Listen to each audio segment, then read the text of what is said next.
Bismillahirrahmanirrahim. Assalamualaikum warahmatullahi wabarakatuh. Saya atas nama Padminia Nurisya Aryani akan menyampaikan materi dari buku Metodologi Penelitian. Saya akan menyampaikan sebuah materi yang saya dapat ini tentang desain penelitian eksperimen.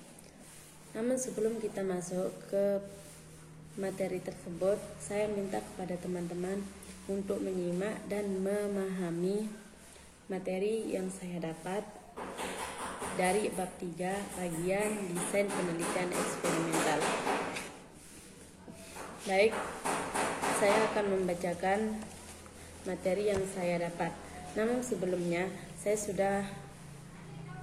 sudah meringkas tugas dari metodologi penelitian ini menjadi bentuk dalam PowerPoint, di mana PowerPoint ini akan mempermudah saya untuk menjelaskannya kepada teman-teman semua. Baik, saya akan masuk ke materi untuk menjelaskan apa itu desain penelitian eksperimen. Desain penelitian eksperimen adalah Namun sebelum kita masuk dalam pengertian tersebut, kita harus memahami apa yang dimaksud dengan desain. Desain adalah rancangan atau struktur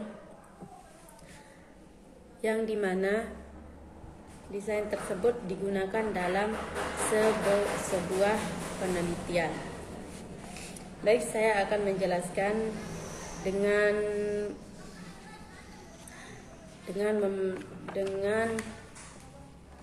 menggunakan tugas PowerPoint yang telah disingkat. Desain penelitian eksperimental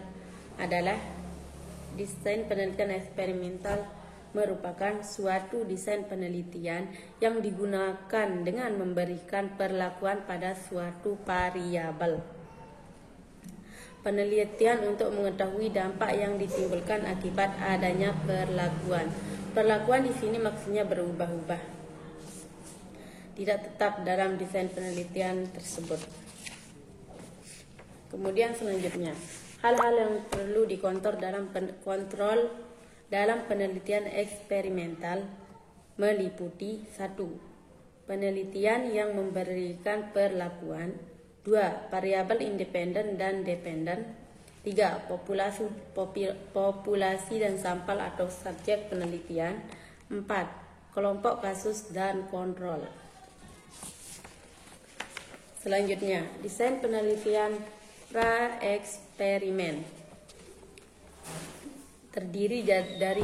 Desain penelitian pra-eksperimen ini terdiri dari 3 bagian, di mana 3 bagian tersebut ada yang memiliki kelompok dan ada yang tidak memiliki kelompok. Saya akan menjelaskannya setelah saya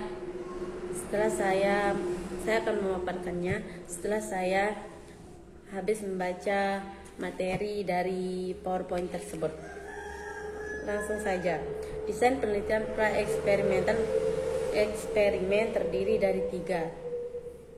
Dibagi menjadi 3, yaitu First Test Only Design atau One Shot Case Study, atau diartikan dalam bahasa Indonesianya yaitu desain hanya post test atau satu studi kasus tembakan. B. One Group Pre-test, post-test.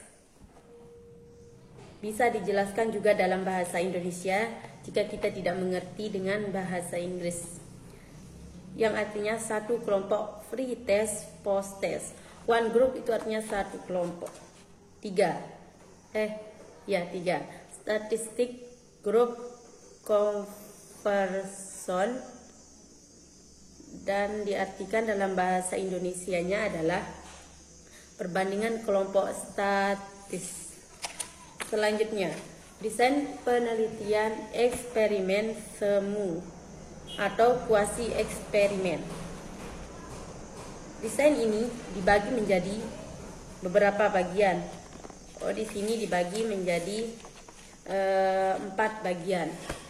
Bagian yang pertama, desain rangkaian waktu, time series design. B, desain rangkaian waktu dan kelompok pembanding, control time series design. C, desain non-equivalent control group. Dapat diartikan dalam bahasa Indonesia maksudnya desain kelompok kontrol tidak lengkap. D, desain separate. Separate ini maksudnya kalau tidak salah ini adalah bahasa Spanyol atau bahasa Inggris, saya tidak tahu. Yang jelas mungkin bahasa Spanyol yang di barat-barat itu. Desain separate, sampel, free test, post test, atau dapat diartikan dengan bahasa Indonesianya desain sampel terpisah, free test, post test. Selanjutnya, desain penelitian eksperimen. Sungguh ini adalah bagian dari akhir dari pembagian desain eksperimental, desain penelitian eksperimental yang saya jelaskan tadi. Desain penelitian eksperimen sungguhan atau true eksperimen. Ini terbagi menjadi 2 bagian, yaitu free test, post test with control group design. Atau dalam bahasa Indonesianya bisa diartikan menjadi desain free test dengan kelompok kontrol. B, post test only control group design, atau bisa diartikan seperti biasa dalam bahasa Indonesia itu desain post test dengan kelompok kontrol. Baik, hanya itu yang dapat saya rangkum dari pengertian dari tugas desain eksperimental. Tadi saya hanya membacakan secara singkat saja. Sekarang saya akan menjelaskan apa itu desain eksperimental dan bagian-bagiannya dan kelompok-kelompoknya serta populasi dan sampel-sampelnya. Kita beralih dari PowerPoint ke buku metodologi penelitian ilmiah yang kita pakai dalam pelajaran metodologi penelitian ilmiah, yang langsung ditulis oleh dan diciptakan oleh dosen kita yaitu Zainul Arifin MPD. Baik, kita masuk dalam pembahasan secara terperinci. Tadi itu hanya secara singkat karena dalam bentuk PowerPoint. Sekarang saya akan menjelaskannya secara terperinci satu persatu. Baik, silahkan teman-teman simak. Kan kita semua udah mempunyai buku. Buku ini adalah buku metodologi penelitian ilmiah. Dan saya mendapatkan materi yang saya dapatkan ini adalah materi dari bab 3, masalah desain penelitian, dan desain penelitian yang saya dapat adalah desain penelitian eksperimental. Baik, tanpa memperpanjang waktu, kita masuk ke materi yang saya dapat yaitu desain penelitian eksperimental. Desain penelitian eksperimental merupakan suatu desain penelitian yang digunakan dengan memberikan perlakuan pada suatu variabel penelitian untuk mengetahui dampak yang ditimbulkan akibat adanya perlakuan.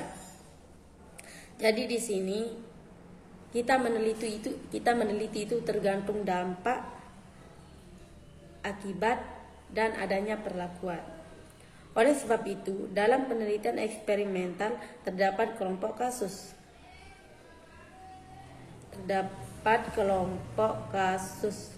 Atau eksperimen atau diberikan perlakuan, dan kelompok kontrol tidak diberikan perlakuan. Hal-hal yang perlu dikontrol dalam penelitian eksperimen meliputi 1. Penelitian yang memberikan perlakuan. Penelitian yang memberikan perlakuan di sini maksudnya perlakuan pada kelompok eksperimen atau kelompok kontrol.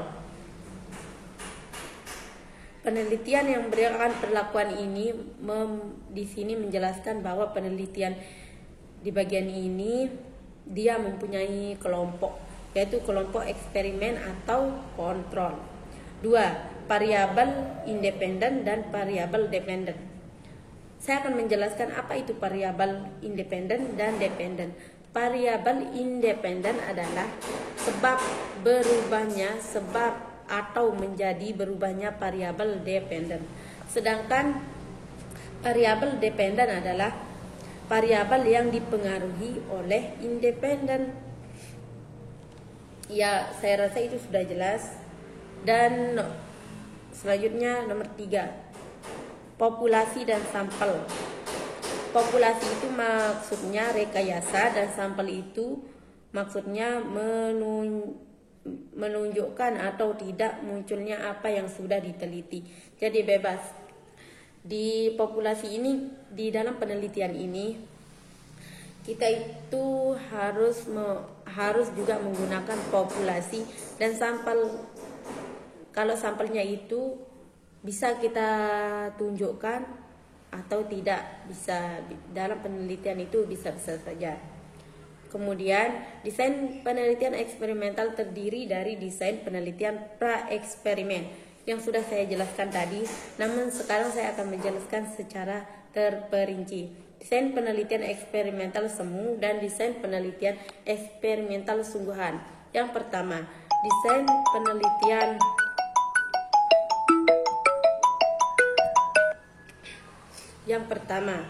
desain penelitian pra-eksperimen.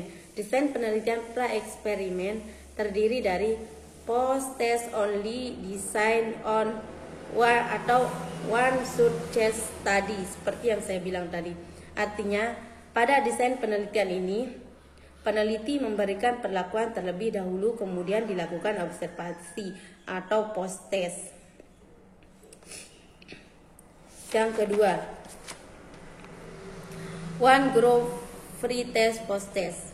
Maksudnya pada desain penelitian ini, penelitian melakukan observasi terlebih dahulu dengan melakukan pre-test sebelum diberikan perlakuan atau percobaan untuk mengetahui hasil setelah diberikan perlakuan atau post-test. Bagian yang ketiga, desain penelitian eksperimen semu. Desain penelitian ini sering digunakan pada penelitian lapangan seperti penelitian sosial, yang salah satunya adalah bidang kesehatan dan bidang pendidikan. Desain penelitian semu terdiri dari A, yaitu desain rangkaian waktu. Desain penelitian ini hampir sama dengan desain pretest. Namun, desain penelitian ini mempunyai keuntungan dengan memberikan pengukuran secara berulang-ulang sebelum dan sesudah perlakuan. B, desain rangkaian waktu dengan kelompok pembanding atau control time series design. Desain penelitian ini hampir sama dengan desain rangkaian waktu. Namun pada desain penelitian ini mempunyai kelompok kontrol, sedangkan pada desain rangkaian waktu tidak mempunyai kelompok desain penelitian waktu tidak mempunyai kelompok kontrol. Namun pada desain penelitian ini mempunyai kelompok kontrol sebagai pembimbing. Yang C, desain non-equivalent atau desain non-equivalent control group. Desain ini hampir sama dengan free test control group design. Hanya pada desain ini kelompok eksperimen maupun kelompok kontrol tidak dipilih secara random. Tidak dipilih secara random di sini maksudnya tidak dipilih secara acak. D, desain separate. Seperti yang saya bilang, separate itu adalah saya tidak paham dan masalah bahasanya, yang jelas itu adalah mungkin bahasa orang-orang barat. Desain separate sampel pretest post-test. Pada desain penelitian ini, Sampel yang digunakan secara random atau secara acak dari populasi tertentu untuk dilakukan pengukuran pertama. Free test yang kemudian dilakukan perlakuan terhadap seluruh populasi. Populasi itu udah saya sebutkan kan, itu rekayasa yang terjadi pada sebuah penelitian.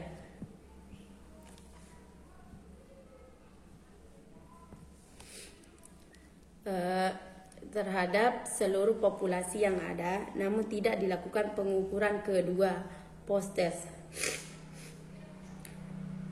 Yang desain eksperimental bagian ketiga, yaitu desain penelitian eksperimental sungguhan, true experiment. Desain penelitian sungguhan ini dapat mengontrol semua variabel di luar dari penelitian yang mempunyai jalannya eksperimen. Adapun bentuk dari penelitian true experiment yaitu sebagai berikut. A. Free test, post test with control group design. Desain atau desain free test, post test dengan kelompok kontrol. Pada desain ini, kelompok eksperimen dan kelompok kontrol dilakukan pengambilan secara random, yaitu secara acak. B. Free test only control group design. Desain post test dengan kelompok kontrol. Dengan kelompok kontrol maksudnya di sini pada desain ini kelompok eksperimen dan kelompok kontrol juga dipilih secara acak atau random. Baik, karena durasi waktunya sudah lebih dari 15 menit, saya akan menutup penyampaian materi pada hari ini. Terima kasih kepada teman-teman dan kepada Bapak dosen yang telah memberikan saya tugas. Dan terima kasih kepada teman-teman yang sekiranya sudah menyimak dan memahami materi yang saya sampaikan. Semoga bermanfaat. Sekian. Assalamualaikum warahmatullahi wabarakatuh. Terima kasih.